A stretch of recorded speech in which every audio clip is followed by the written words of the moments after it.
everyone. So without further ado, we'll go ahead and get started. Thanks for those introductions. We will go ahead and jump right in. Okay, so artificial intelligence, higher education's new frontier. So first, just to set the parameters for what we're going to talk about, obviously, artificial intelligence is a very, very broad topic, but we're going to focus on what that really means for our students and what that means, in our opinions, higher education, and then, of course, what our office, the Office of Academic Integrity, is going to do. So we're going to define some of the top ones you've heard about. OpenAI, kind of explain ChatGPT and some of the other ones and how they differ. Talk about why our students cheat, not only just at USC, but generally what some of those reasons are. What issues do we anticipate with OpenAI? How do we prevent academic dishonesty entirely? So just thinking outside of AI or artificial intelligence, what ways can we combat cheating and cheating behaviors? And how can we maybe reframe this and think more positively about OpenAI and other artificial intelligence engines for use not only for students, but also faculty and staff? And if there's time, I might mention a current event that just happened with a really negative way, unfortunately, the university used artificial intelligence. And then we'll talk about how our office plans to address any of these instances of artificial intelligence misuse. So the big question out there that everyone wants to know, is artificial intelligence a problem for higher education? And this is what I think is a really good take on the topic. There's no real consensus on whether or not artificial intelligence is a problem or not for higher ed. There are some that say it can help. There are some that say that it could hurt. Some people think that AI will be another tick, another move towards this bubble where people who can afford it, afford the means to use it, once it becomes monetized, which it definitely will be soon, and use it to their benefit and abuse it. But the jury is still out. There's no real consensus on the matter. But just so we're clear, that statement was written by artificial intelligence. So I was playing around with this when we were doing research because around December or so, our office and almost every other office of higher education was talking about AI over winter break and in January. So I did the best thing that I know how to do, which learn from the product. So I played around with the app a little bit on my phone, which I encourage you all to do if you have not done so already. And I asked it, do you think artificial intelligence is a problem for higher education? And the answer I just gave you is the answer that it wrote. So it's really smart, and we'll talk about some ways that we can definitely use it in the classroom to our advantage as well, and maybe presentations too. So some terms to know. Overarchingly, I know artificial intelligence is a lot more than just these few programs that are talked about most often. But essentially, there's OpenAI, which is this overarching large company. Well, small, but relatively gaining on notoriety, large in as far as people talking about it. And OpenAI essentially uses a series of algorithms and tokens to create responses for the AI to compute and give out some kind of a response that can be used, whether that's in imaging, digital works, media, or written statements. ChatGPT is under the umbrella of OpenAI. So OpenAI is a big company. ChatGPT is one of their units, or one of the divisions within that company. And it's primarily focused on word processing. So that app that I just showed you a second ago, that was ChatGPT directly through OpenAI. Another one is DALL-E 2, but this one focuses mostly on image creation. So I know there was a trend a little while ago, like on Facebook and things, where people would put their selfies in a certain app and then it would spit back all these creative different interpretations of their face and different bodies and stances and places. Well, that's DALL-E. So it's still using these algorithms, these tokens of things, and applying them to images the same way ChatGPT is using words and applying it to create things as well. So that's some framework for those who may not be familiar with the differences between those things. So AI is going to be around for the foreseeable future. As of this past January, major companies including Google, Microsoft, wouldn't be surprised if Apple is now on this list, and others have invested heavily into artificial intelligence, and they want it to be something that is more accessible. It's going to be on everyone's computer, everyone who has access to a laptop, everyone who uses Google Assistant or Siri or anything else is going to have AI in their pocket. So it's a lot of places. Yes, you're right. Exactly right, Casey. AI is not new. This research has been out for a long time. It's caught wind as it's become more user friendly, but they're tweaking it for sure, but it is not in its infancy. I would maybe say adolescence as far as where it is, but it's quickly maturing. So let's look at why students cheat. OpenAI, ChatGPT aside, we have found in our office and through research that rather than jumping to the end, it's important to focus on why students cheat in the first place. So most students we find that come to our office have either not effectively managed their time, they are stressed, they have anxiety, or they just don't value the assignment that was assigned to them. So in thinking about, will OpenAI be the end of free thought? If we know most of our students come to our office because of time management skills, it's probably because they miscoded something, copied something, forgot a citation right before the deadline of a paper around 11:30 at night. So the idea that now OpenAI exists, while yes, a student could take a few minutes to put a prompt into an essay generator, they would still have to tailor that to some degree. We're going to talk about citations of these AI engines as well. So there are still issues that could come up. So artificial intelligence, as it is right now, doesn't change any of these three core reasons as to why a student may be found in our office and dealt with accordingly.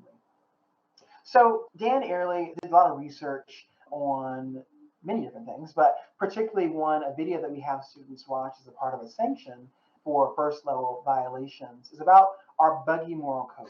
So students are found in violation of the honor code for several reasons.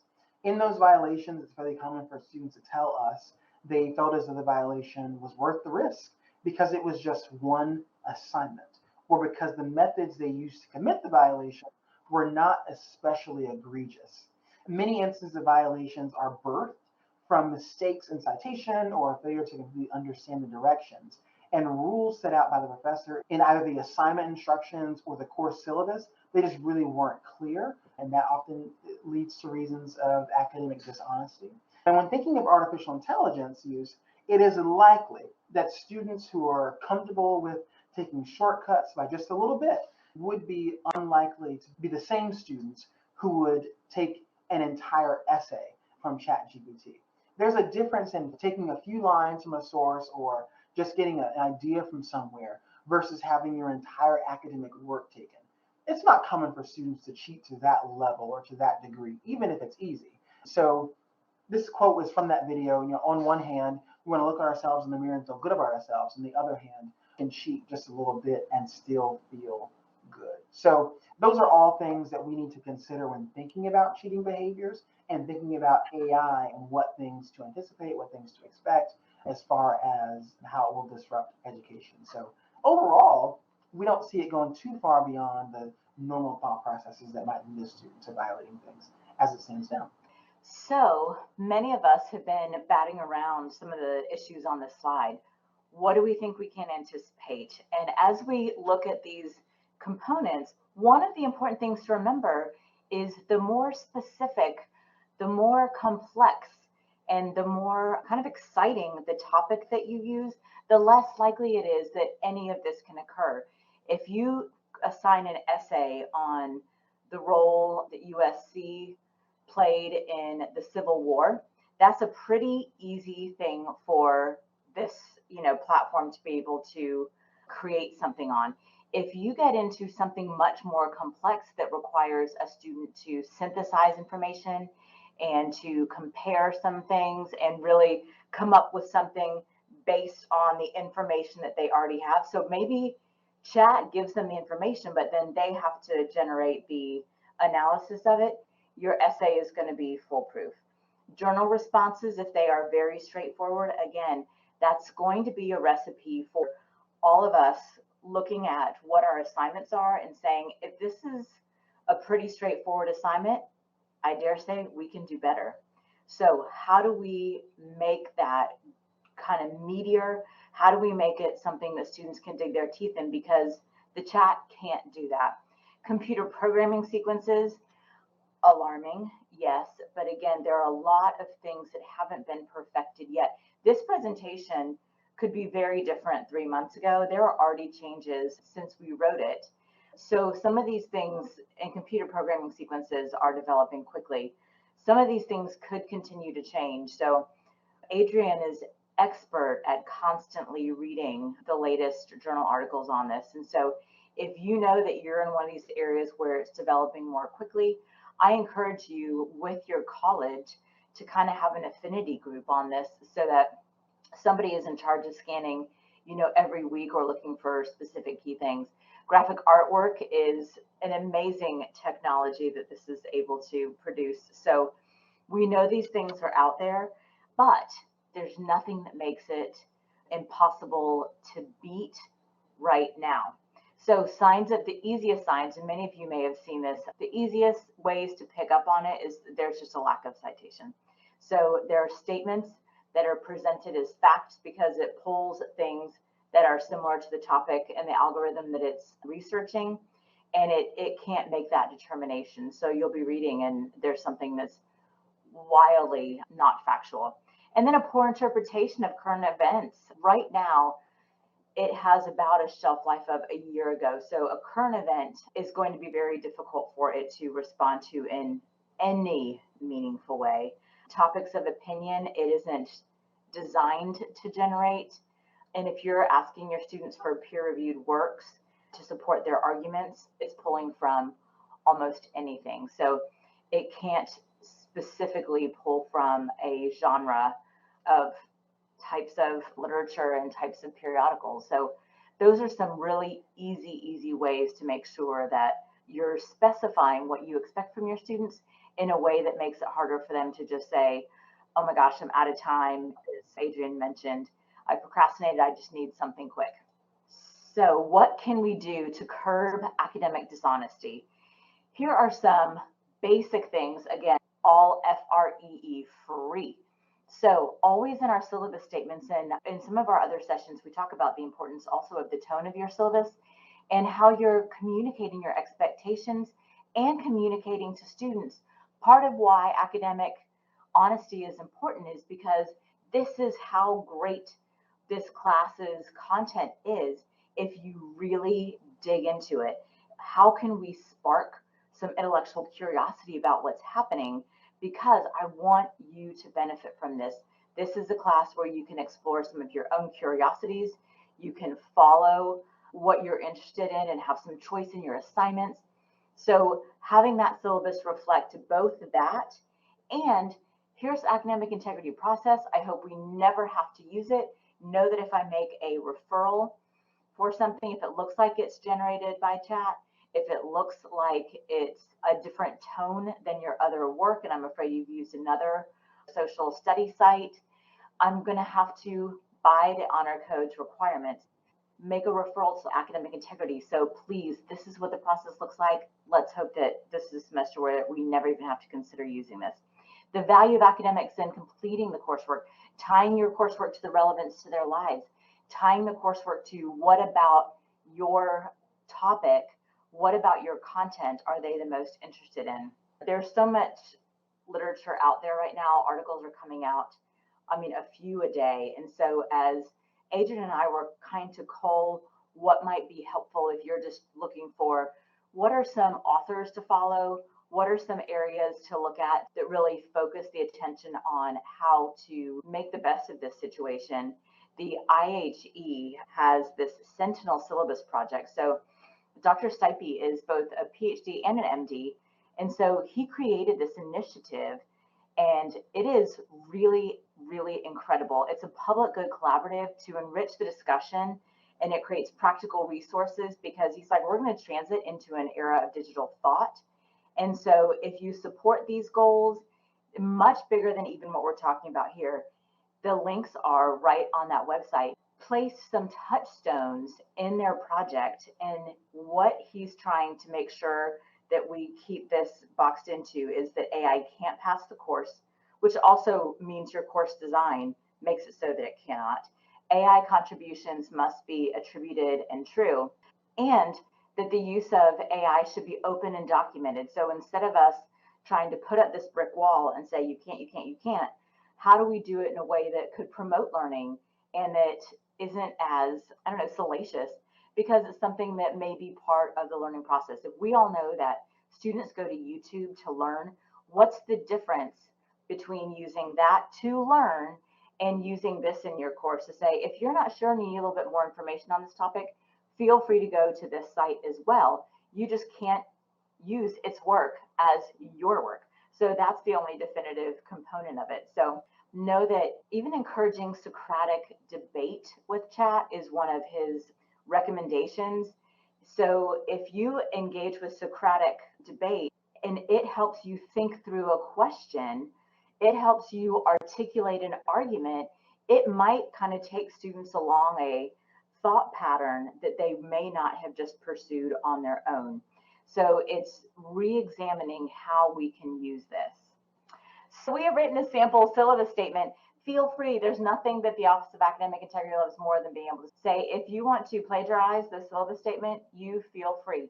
What we are asking for, though, is that you tailor the statement to the specific objectives of your course or your college and or the goals of your profession. The Office of Academic Integrity, what our hope is for courses is they spark that intellectual curiosity, they promote critical thinking, and I know you do too, or you wouldn't be in this session right now.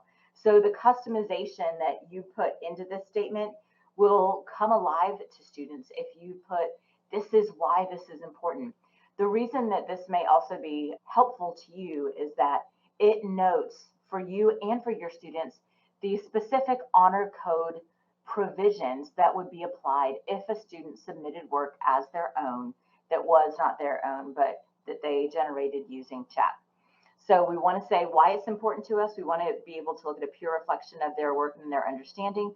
This is why it's important to our field.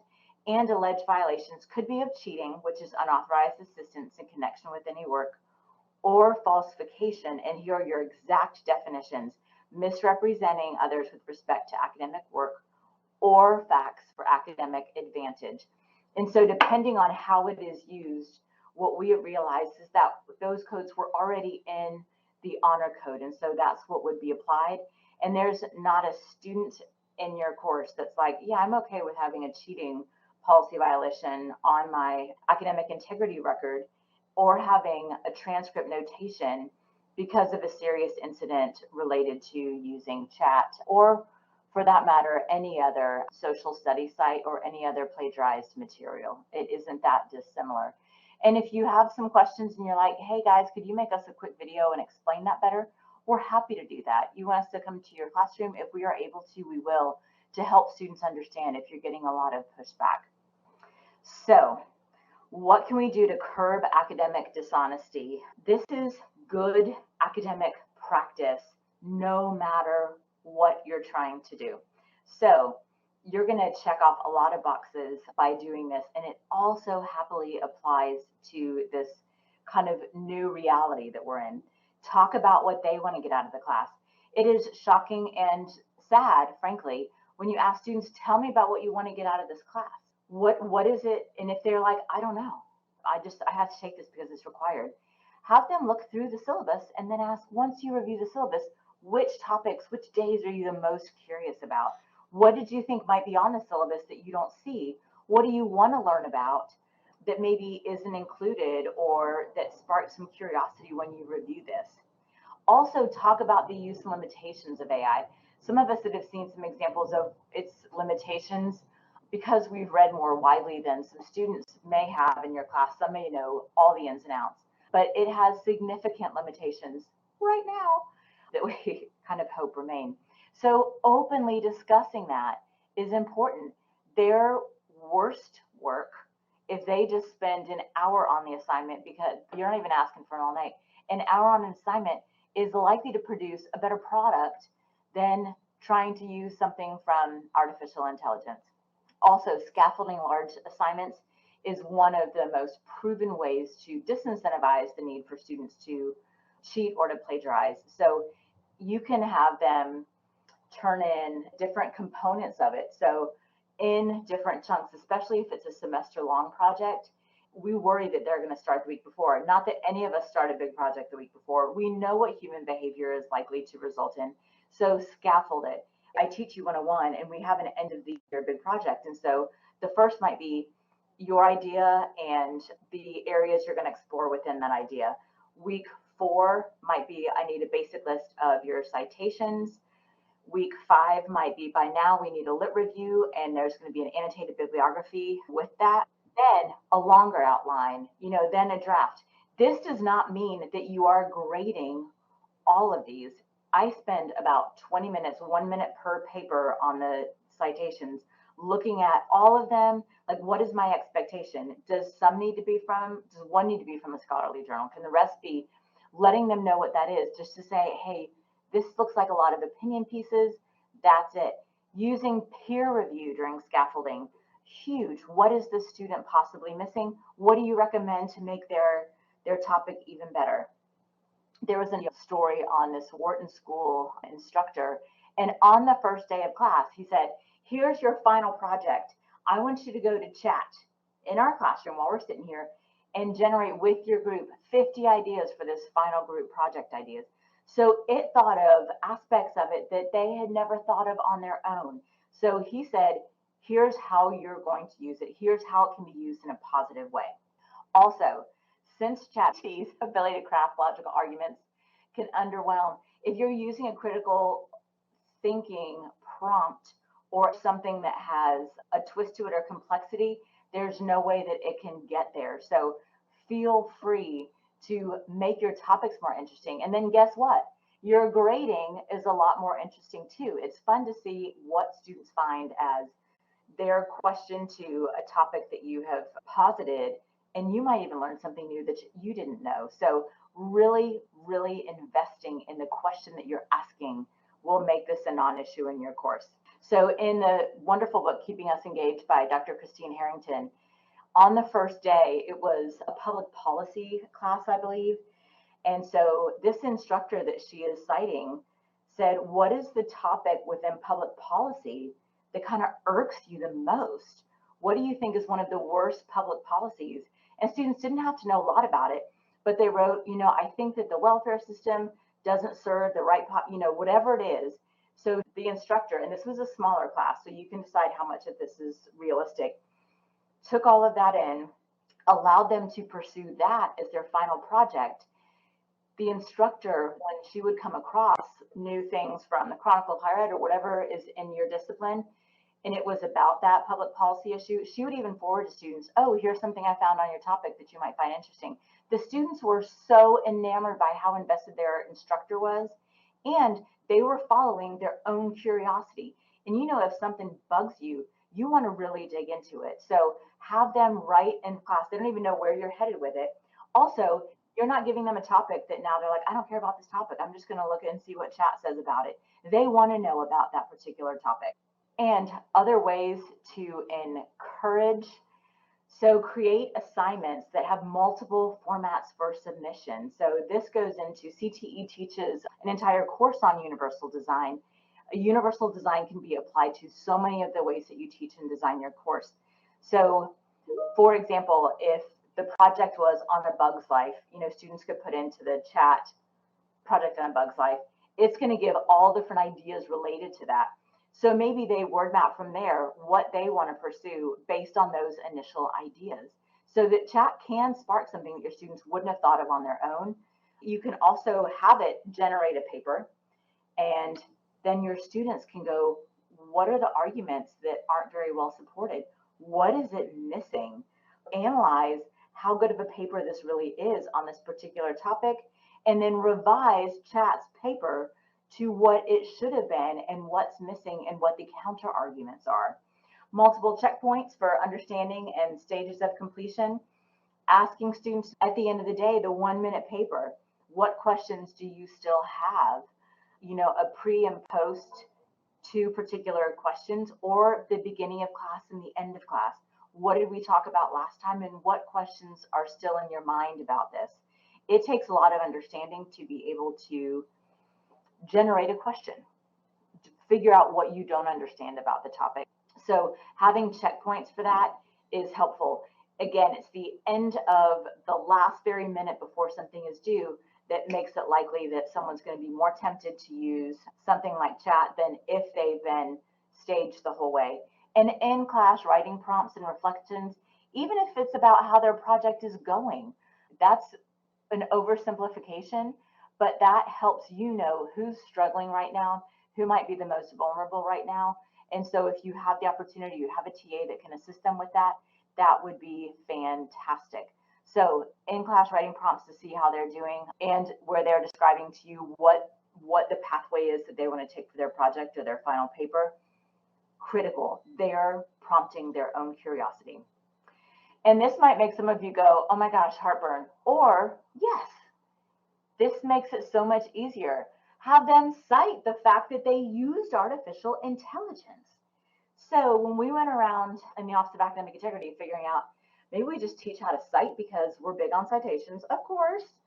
It's the question, here's the philosophical question. What we came to as an answer is we're recommending this first style, the top one, because there really is no true author of a ChatGPT output. It's the algorithm and the sources that it pulled from.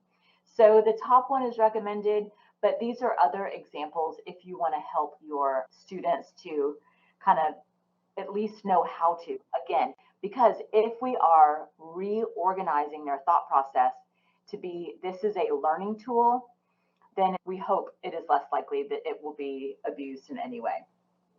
Further, the intellectual autonomy. So implementing inquiry-based learning. So what's the definition of inquiry-based learning? A type of active learning that encourages students to ask questions, to conduct research, to explore new ideas. Again, not letting them just sit back, listen to what you have to say, but to be contributors to the content, to be contributors to what they're curious about inquiry-wise and follow that new idea. This also helps students learn critical thinking and problem solving. So what we know is between freshman and senior year, freshmen have very underdeveloped critical thinking and problem solving skills. So if they're midway through this huge project and they're 5 pages in because it's a freshman class and something goes wrong, they might be paralyzed. A senior may know how to kind of go, okay, I'm going to take a step away. These are the different ways I'm going to search. I'm going to go to IT.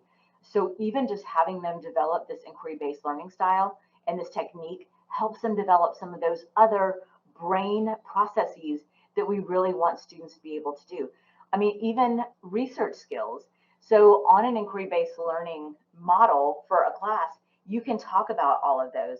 Here, we're going to talk about research skills related to inquiry-based, you know, where you're looking at what those sources mean, whether a newer source that maybe not have that backing is balanced with this other type. All of that may be new to your students and I think quite exciting. Asking students to write in first person to verbalize their opinions of what they think.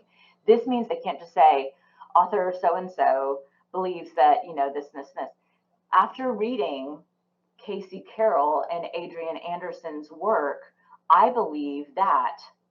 So it's really synthesizing information in a much more important way than a regurgitation. Incorporating, like I said, peer review to require students to take responsibility. What an anecdote of this author was is that sometimes our students are more likely to up their game if their peers are going to be reading it because they're like, oh my gosh, you know, my instructor reads, you know, things on a scale of 1 to 10 all the time. They actually had better product, which is a really fun way to kind of trick people into doing their very best. I'm totally okay with tricking people if it means they do their very best. So having peer review and having them answer specific questions. What hasn't this other student explored? Not that they're going to diss the other student in any other way. So if you need help writing peer review, Adrian and Jesse and I are happy to help with that. Scaffolding major assignments, always, always, always, once again, turning in things in a low stakes way, or the draft isn't graded, or if you get the final paper in 3 weeks in advance, which is what Dr. Casey Whitener does, or by spring break, you get bonus points on your final project. So how do you help students be their own critical thinker and their own organizer? All of those things, again, helping them organize their own lives in time helps those other brain activities. And then making test preparation activities a part of the student's grade. So if they take a practice test and they do well on it, it can be extra credit, but you want the test preparation to be them going, if it's an online test, practicing on the online format, practicing on the platform. So if you go in and do this, it may be able to help your grades. So lots of ways that we can reduce anxiety for students so that they can perform their very best. We're going to look at the fact that within this group, each of you is in a different place on the spectrum of how to incorporate this or not. So we have some early adopters, I'm sure, folks who are like, oh my gosh, I know how I can use this already. People who are like, let me see how this pans out. They are all valid places. So in this section of the presentation, we want to review kind of adoption approaches from less to more. So if you're like, I'm not ready, I'm just going to see the semester through, these are ways to make sure that chat can't take over any of your particular assignments. Of course, one is always writing a really good assignment that has complexity. I'll quit beating that drum, but it's absolutely the remedy for this. In class writing assignments using blue books. So obviously a student can't fake that. Writing checkpoints, always, always, always. Again, we hope that you incorporate these no matter what. Outline submissions.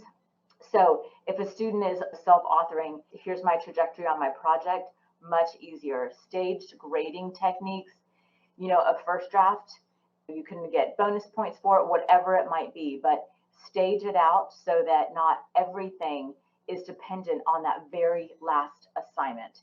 So if the very last assignment is worth 50% of a student's grade, the pressure to get a good grade, the pressure to maintain a scholarship, the pressure to meet parental expectations may be more important as their value than not doing a complete paper that is their own work.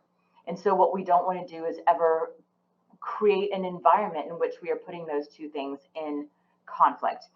And then choose your resources. So choose, like we said, who are you going to follow? Which kind of thought groups do you want to follow the most? And so this one we recommend also on the Higher Education Learning Collective. They have a lot of videos and a lot of webinars on these topics, and they are fantastic. They have experts from Canada, from the US, from the UK. And so it's a really good look at what are people doing about this internationally. So section 2, to adopt or not. This Hugging Face tool is almost already data we could even add to this. So to adopt or not to adopt, if you're like, I'm going to run students' papers through a certain detection device, this is one that was one of the very first to come out. By the time we give this presentation again in late March, I'm sure that there will be others. It isn't 100% effective, but it's at least a pretty efficient method to show you that something's suspicious. So if it's suspicious, then you can give it a little bit greater examination. Again, this is how to beat the chat. So ask questions that are very specific. Make sure that if you're asking questions about something that is a new idea, if you ask about the war in Ukraine, it's not going to be able to talk about those things right now that are less than a year old because its data is a year old. So it's not going to have good information about things that are new and are happening right now. It's programmed to be limited to avoid controversial topics. And so that's another thing is you can ask students to write about a certain side or to compare two approaches to the same problem. Asking which applies better and why is a fantastic question. Again, is a 2-for-1 deal because you're helping students develop their critical thinking, but process over informational questions, which I hope we're doing anyways, but a process question is always going to get you greater information and be more important for the student because they're thinking through something instead of just spitting out a particular answer that they think sometimes is what you want to hear. Which solution to a problem is more appropriate and why is another good one. It also helps students understand as instructors, your education isn't a commodity. You're not just a consumer where you're telling me what I want to hear so that you get the requisite grade for that. Which solution to a problem is more appropriate and why? There isn't a wrong answer. That's where you're really inspiring some learning. By activity, how can you beat it? Use activities that a bot can't experience. Authentic assessment can really get over some of the concern about bots because it engages students in activities that bots can't do. And then students draft a response about that experience. The question is about how contemporary their practices are or their businesses or their database, whatever it might be, where a student is writing that, there's no way that a bot can possibly do that. So what I learned doing blank is something there's no way that a bot can do. As an example, some of our most concerned faculty were from English, of course, when we first started this. And so this is just an example of how, based on your discipline, how to dig in. You all are the experts in that discipline. And so this blogger for Wired really did an excellent job of saying, I love the study of English. I love the teaching of English. And so when I sit down with my faculty members and really think about writing, because we all teach writing, it isn't just sitting down and doing something. Writing has its own steps, its own process, it's poetry and it's science. So looking at what do students really need to get from this, maybe they don't even realize that writing includes the planning, the drafting, the revising, and that sometimes you're fluidly back and forth within those. And so this doesn't apply, of course, to everybody on this particular one, but if you start delving into what sometimes are the fundamental steps that we forget about, but that are part of a writing process or are part of mathematical formulas, that are part of problem solving, you might get to a place where you go, yeah, there are ways to make sure that this very one-dimensional thought process can't possibly touch what we're trying to do with that. Okay, buckle up. This slide is heavy, heavy, heavy, heavy, heavy. So we're going to spend a lot of time on this next one because this looks at creative ways to, and this is really whether you're trying to beat thought or not, but these are creative ways to have your students really engage with a topic in a way that they can't cheat to do it, or it would be almost impossible to cheat to do it. So the first thing is prompt competition. So the idea here is to identify a major question or challenge in the field or discipline that ChatGPT could write about, or any of these AI software, preferably a question with no clear right answer. Have students collaborate in pairs or in small teams to develop 5 to 10 criteria for assessing ChatGPT responses to the major question. For example, ChatGPT's output references more than one theoretical perspective. Ask students to individually write a prompt for ChatGPT to answer the major question, then have students use the criteria to judge the responses of other students in pairs or teams. And then you can even rate those responses to see who has the best work. So I really like the prompt competition because it does a couple things at once. One, it shows students that you know what ChatGPT is, you know what artificial intelligence is, and you're not afraid of it because you're using it for your entire class period. And I just know as a student, but then as a lifelong learner, if the person who is giving instruction is competent in the technology that they're using, I'm less likely to then misuse that technology because clearly I'm with someone who has experience. So it shows students that indirectly. And then it also shows students that ChatGPT doesn't always get it right. What the student might want to say in their response or answer to a question is not going to be what these softwares spit out. So that it shows that, okay, I got a response from this AI thing. I need to critically think about it, evaluate it, and then form my own unique critical opinion about it. Reflecting and improving. And many of these start with, so you're going to hear us say this a couple of times, so we'll brush by it after this. You want students individually to identify a major question or a challenge in your field or discipline and ask ChatGPT to write about it. So that's where most of these start. And then it's what they do with that product that helps them learn and helps you kind of use this product in your teaching. So first you ask them to individually do that prompt.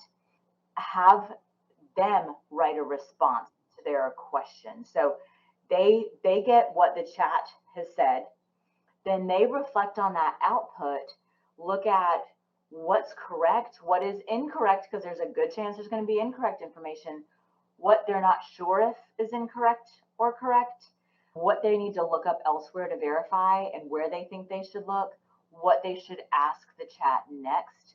So maybe they have the initial product of what they asked and what the chat produced. Then they highlight certain areas where they're like, here are the areas that are insufficient in some way. Then they can use, if you're using Microsoft Word, track changes or Google Docs suggesting, and then they can document how they improved it. So they can correct errors and misinformation expand on shallow content. And then their submission to you is what chat produced, and then their paper that shows these are all the ways that I reflected on what I thought it wasn't doing well and how I improved it. So you can also use revision techniques for these responses with ChatGPT and other different AI platforms. So George Hurd is attributed for saying the true meaning of the word revision is this: to see again. Have students revise, so write again, ChatGPT's output from a different angle. For instance, take a different perspective, apply a critical lens, expand on a particular concept, or correct aspects of the output that could cause peers to misunderstand or misinterpret. So again, another way to encourage the use and then also have students dig deeper, think about it harder. And this could birth some, again, like citing ChatGPT in papers in the future. This is an excellent way to start that thought process for students. And dual assignments. So give students the choice. You can either turn in one version if you want to use ChatGPT, or if you're not going to, don't. So if a student says, I want to go ahead and use this, submit their prompt, again, using Microsoft Word, using the track changes, they then turn into you where they've added depth, where they've clarified misinformation, where they're offering an alternative perspective. They make the improvements, and then the other students can say, so then they're turning in two versions of the same prompt, essentially. And then for those who choose to complete the assignment without using anything, they just sign a statement that says, I did not use chat for any of this. So you're grading both assignments on how well students illustrate their depth of the knowledge through either their changes that they made to the chat's output or their original writing. I think we may find that some students would prefer just to go ahead and do their original writing. And so it's kind of a fun sociology experiment to see if students just prefer to go ahead and write about something that they're interested in. So that might just give you a good anecdotal measurement of students' level of interest in this. If we think all of them are, we don't really know. So giving students the option of dual assignments might indicate that for you. And next we have mind maps. So this is one of my favorites and one I plan to use in my actual work. I talked to Elisa about this. One of my favorite classes in undergrad was called Creative Idea Generation. And the whole idea was take an idea, think about it again, make a new idea, and then off the second idea, make your final idea. So again, going back to that bug life cycle. So asking chat to tell me the story of a bug's life, maybe there's an aspect of that life cycle that you want to write your paper on now, and that's your whole research assignment. So you would have never gotten there necessarily had you not had something just kind of give you a baseline for what does even this cycle look like, and you can go on from there. You can also get pretty crazy. There are some websites that use ChatGPT language to mock like people. So that you can ask, what would Elon Musk say about traffic? And it can give you a response in the tone, quote unquote, of Elon Musk. And that's one of the ways you can cite ChatGPT, Elon Musk, in parentheses after that. And maybe your idea is sparked off of the interpretation of Elon Musk, and that leads you to find some real life quotes, to find some examples. And again, your research paper has begun to be written based on this creative web of maps that was made through this software. So I think that's a pretty fun thing you could do on your own. And you can encourage students to do that with or without you in the classroom, right? That's another conversation where maybe if you're not that comfortable using ChatGPT in these ways, you can tell students, well, if you use it to create ideas, I think that's a positive use. And you can then work with the students to figure out, okay, how much is my own work? How much is the software's work? And where do we go from there? And by the way, Ryan Watkins, who this is adopted from, he really wrote a lot of some of the best work in the beginning to me about how to rethink about your syllabus, how to use these teaching techniques. So once again, if you're looking for who can I follow because I do not want to sift through everything, Ryan Watkins is an internet writer who really puts together some grounded techniques. So debates, we know that students learn from debates. It's a fantastic teaching tool.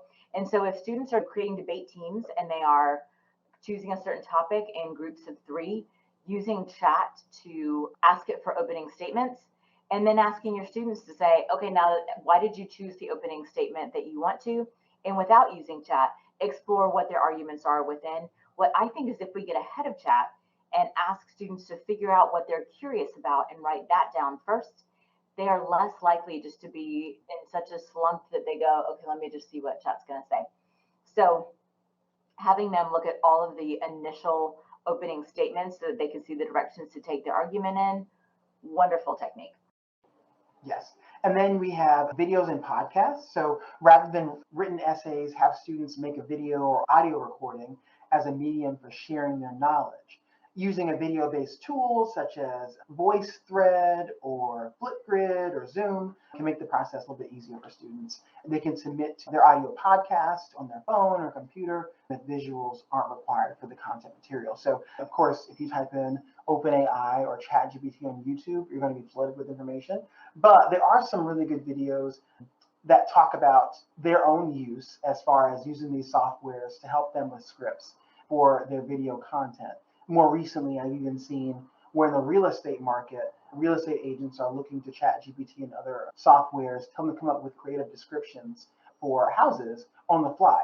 You can only describe a 3-bedroom, 2.5 bath so many different ways. So if you can have a software like this come with something on the spot, that's pretty neat too. And of course, putting your own flair design on it after the fact, having the framework kind of given to you could create some creative works.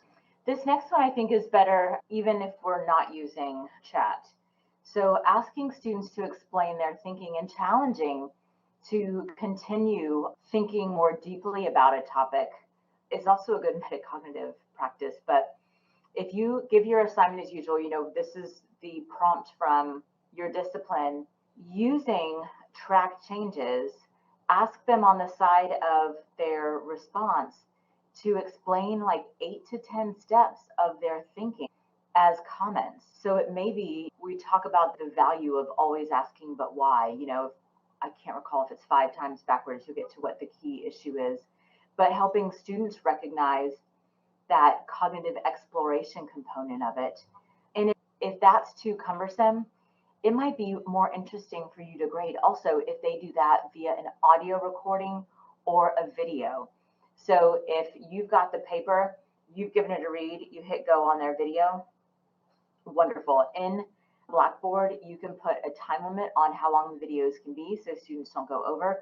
So they have to concisely explain perhaps 8 to 10 steps in 80 seconds. So it will cut them off at the end. So if a student hasn't finished explaining, they can start over. That way you're not like, how am I doing both of these? That's way too much time. You get to determine how much time. And students are pretty used to that. That might seem really scary to us, but I got to explain all this in 60 seconds.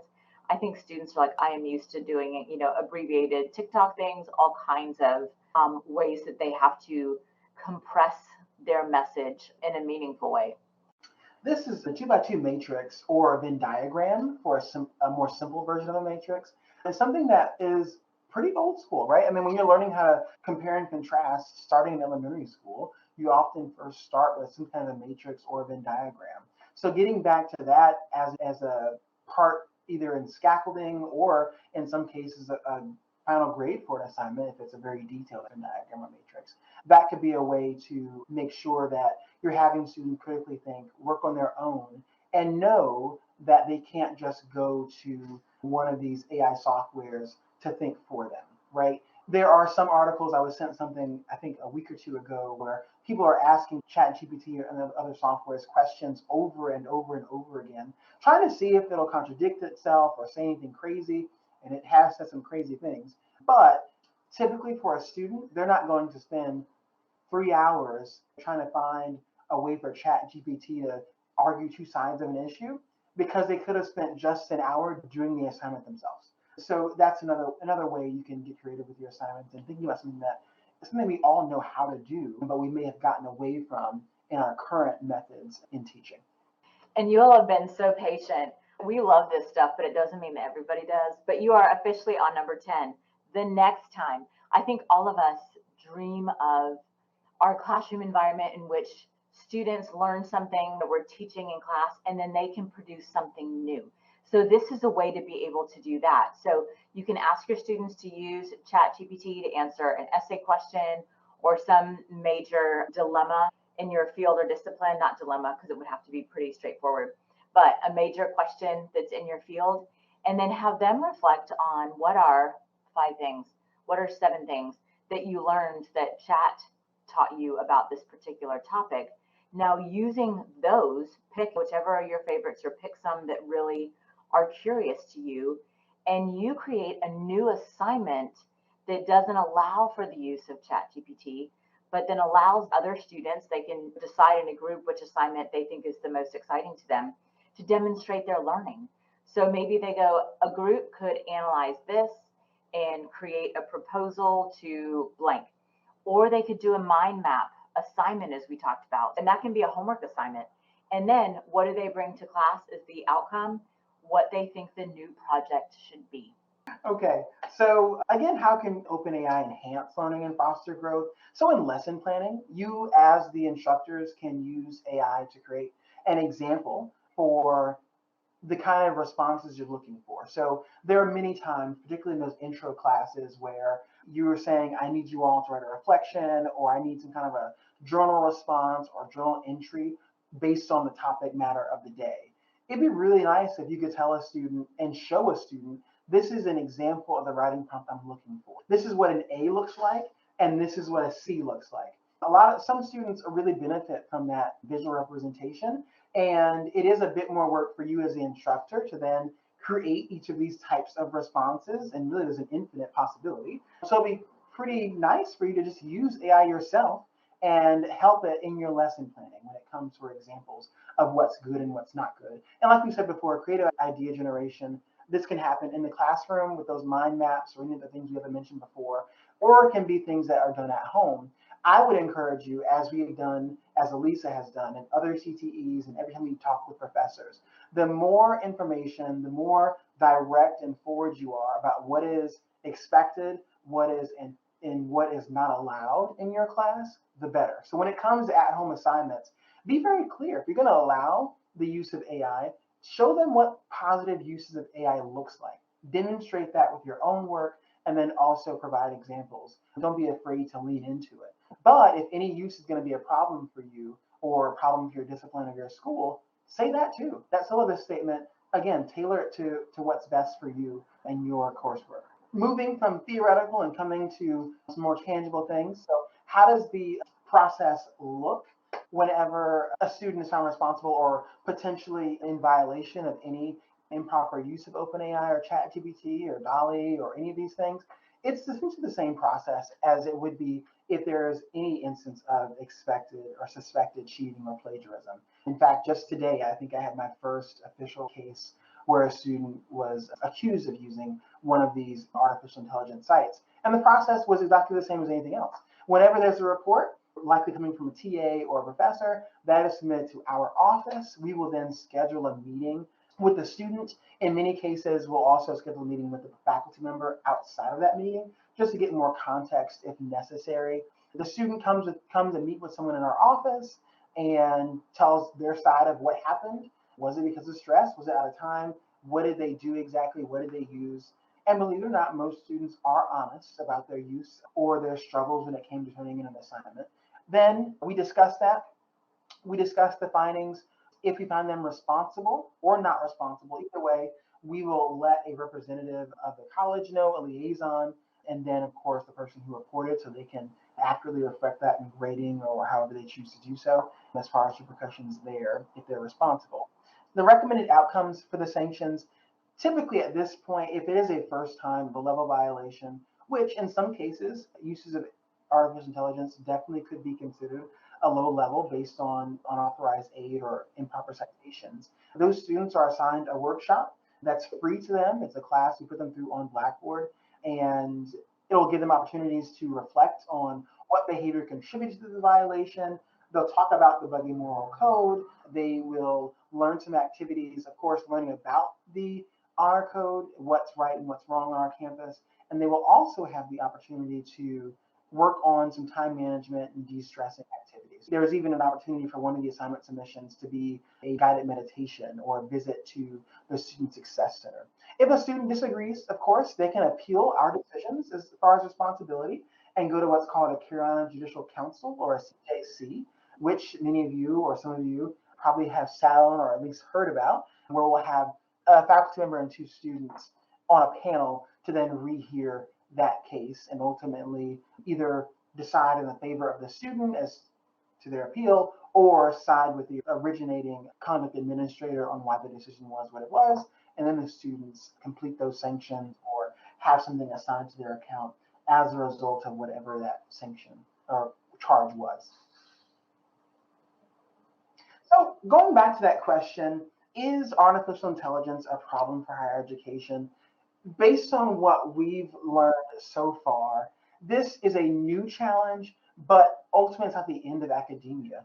I do think this could be as big as a calculator.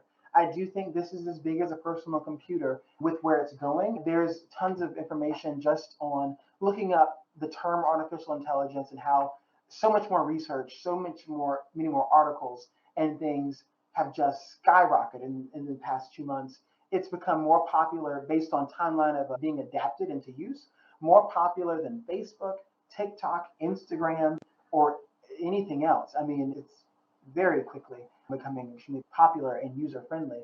But we also know there are social study sites that exist today and have existed for years that are less complicated to use and are quite frankly better or more difficult to track as far as misuse and that's things like Quizlet, Chegg, Course Hero, My Math Lab, My Mathway, Google Calculator, different translator apps, things that students are already using and who are found in violation for using in our office, they're more likely to go to those things. So again, it's going to be very unlikely for a student to wake up tomorrow morning and say, I'm going to use ChatGPT or I'm going to use AI to do this when, quite frankly, there are more trusted, tried and true social sites like these that they can probably use as well. But these, again, are all violations of the Honor Code when used inappropriately.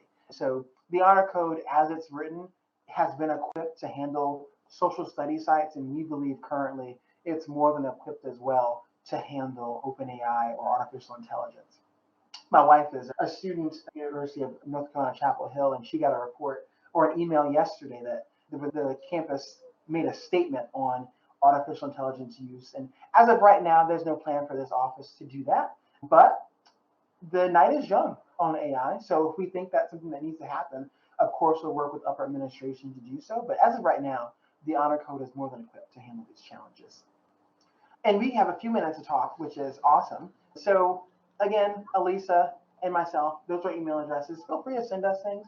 I will say my email box has at least one new article on AI from at least one professor every day. So if I don't respond, it's probably because I've read it or I haven't gotten to it yet. But I'll try to respond for sure in discourse or however you see fit, or questions you might have about our process and what we can do to help you out as far as presentations or information to share or things in this presentation you'd like to learn more about. For sure, let us know and we will do our best to accommodate. Here are some sources, all of our sources that we use, ChatGPT being one of the sources that we used in this presentation, again, for that first slide that answering that initial question about artificial intelligence use and is at the end of higher education. So we do have a few minutes. And I'm so grateful, Adrian, the fact that we have such an illustrious group of CTE folks who are participating in this, because we went CTE and we're like, we're happy to do this for you.